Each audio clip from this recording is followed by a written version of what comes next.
So before we start, I'll just thank Bhumi Ravi sir for lending us this infrastructure support and the KingMakers IAS Academy, because it was difficult to organize. No one was ready to give the infrastructure support to accommodate all the people. So I thank Bhumi Ravi sir for the infrastructure support he provided us for zero cost. Okay, he didn't charge anything because his total aspiration and his motive to support the student community. Okay, thank you so much, sir. And I'll also thank the R&D team of KingMakers, Vignesh, Arvind, they gave valuable inputs how we can take the session in a way which is very helpful for your prelims preparation. Okay, they have done some analysis work which I will share with you. Okay, so I'll thank the R&D team as well. And I think, sir, with your permission, shall we start? Yeah, please. So, with sir permission, we are just starting the session. Okay. So, Abishek and Abishek. Yeah, it's Abishek and Abishek. No combination in the program. Yeah. So actually, the Abishek, he has given 3 attempts and he has given 2 mains. 2 mains. Last mains only he has got IPS.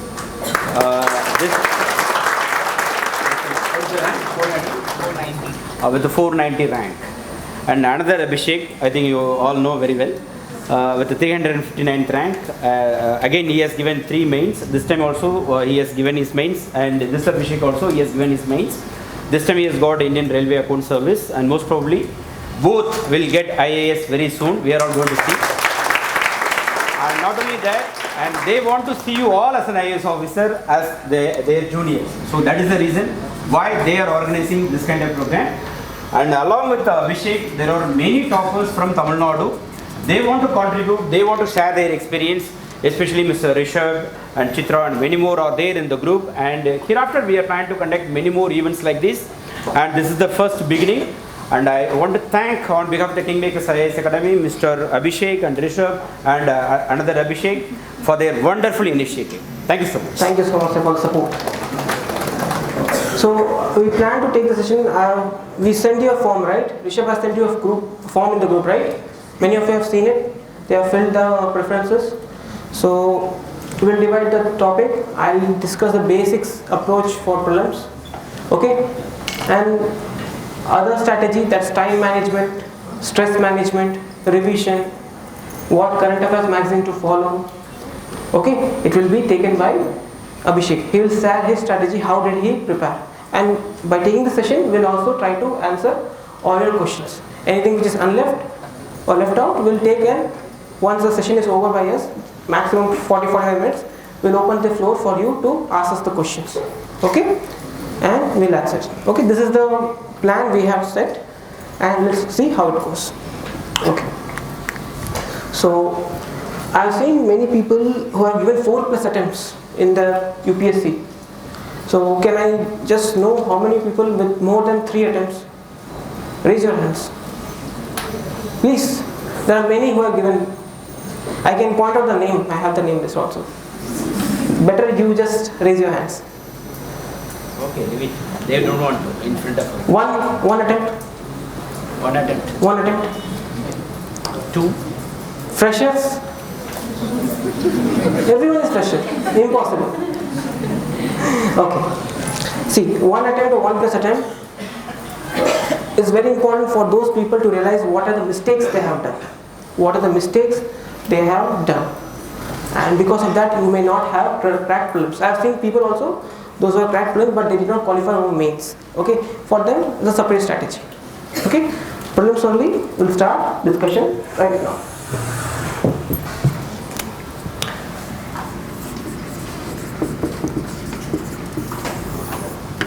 Okay, see, I'll go according to the questions and answer what we have posted. Okay, first doubt everyone had was how should I prepare for current affairs?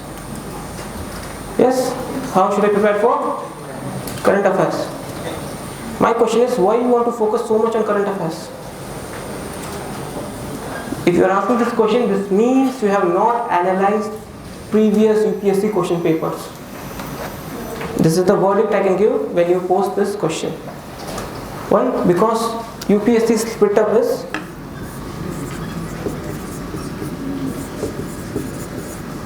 Either 65 is 35 or 70 30.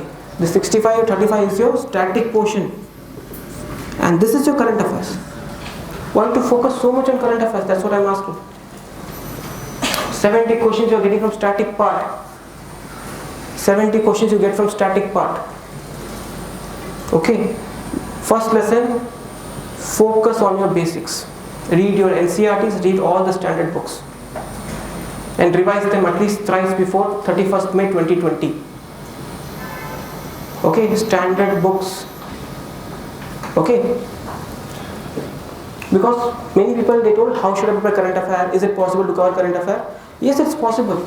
Because if you see UPSC, we are asking current affairs, they ask it very directly. They twist the static portion. Okay, they twist the static part. Current affairs, they give very straightforward. It's factual. Either you know, you don't know. Okay. So this is the thing I want to tell you. Focus more on static part. Your NCERTs, the people who have given 1+ attempts, I hope they have covered NCERTs well. Okay.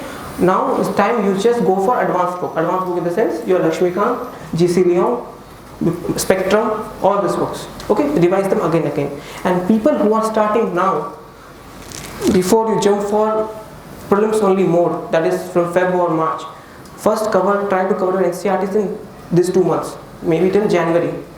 Okay, please cover all NCERTs because you'll get a good base. Okay. Then second myth or doubt is, sir, how you this elimination technique? Okay, how you guess the answer? Okay, there are many things like that, right? I just split up. UPSC have divided the question asking format in 4 to 5 subdivisions. Okay, I'll just tell you. One is your current affair based question. Okay, example, ease of doing business report is released by 4 options. Current affair based question. Or something related to Mahabalipuram. Current affair based question. Okay.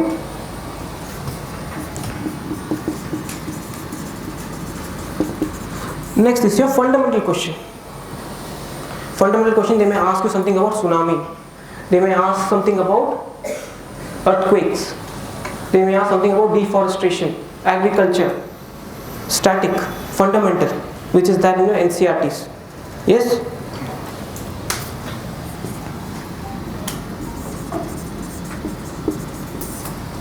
Factual question. 2017 prelims, they asked a question. The GSLV satellite is placed 1,68,000 kilometers above the earth level. It's a factual question. 1,68,000 kilometers. Fact. Okay. India is the 3rd largest GDP according to PPP. India is the 6th largest GDP according to PPP. Fact. Yes. You're reading newspaper, right? Bold headings. Yes. Factual question. Then next is what we call as fundamental plus static. Not static, sorry. Fundamental plus current affair based. Though this looks fundamental question, but they have some relevance in the current, current scenario. Okay. I can explain this with an example. Yes. Last year we had this ease of doing business report in all the newspapers, everywhere. Yes, because India jumped from 100 to 90 then to 77. It was there in all the newspapers. Yes. So basically ease of doing reports and all is part of your economics. When you read international economics, it's part of your economics. Okay. Then UPSC took the same thing and they did not ask who published ease of doing report. Under this, which of the following is not a provision of ease of doing report? They went a little deep. Paying taxes, corruption, import and export time limit, something like that. Okay, so something current affair plus fundamental. Okay, again, if I take one more question, that is fundamental plus current affair, simple question, not this year, 2017 or 16. India is reaping demographic dividend. What do you understand by the term demographic dividend? Simple question. They gave 4 options. 4 options are confusing actually. Question was very simple, but it was confusing. You get it? So it is fundamental, but current affairs based. Demographic dividend, it will be in news everywhere, current affair, but it is fundamental. Everyone should know. Everyone should know demographic dividend. Okay? Fourth is reverse of this. It is in current affair, but they will put as a static or a fundamental question.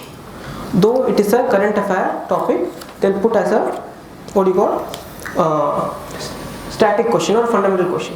Example, last year or even this year, this topics, virtual reality, augmented reality, Internet of Things, everything is in news, right? 4G, 5G is in news, right? UPSC asked a question this year, simple question. They gave one statement for augmented reality, they gave other statement for virtual reality. They did not ask any super science, just they gave simple definition. Augmented reality means this, virtual reality means this. Which of the following is correct? Okay, it was a current affair topic. Augmented reality, virtual reality, Internet of Things, cyber physical systems, all these were current affair topic. But they asked very fundamental question. Very fundamental question, correct? Yes? You getting it? The way of UPSC asking question? How UPSC asks questions? First, this is the technique you should try to adopt. Okay? Then, other is your in the recent trend, the last 2-3 years, there's a recent trend of asking analytical questions.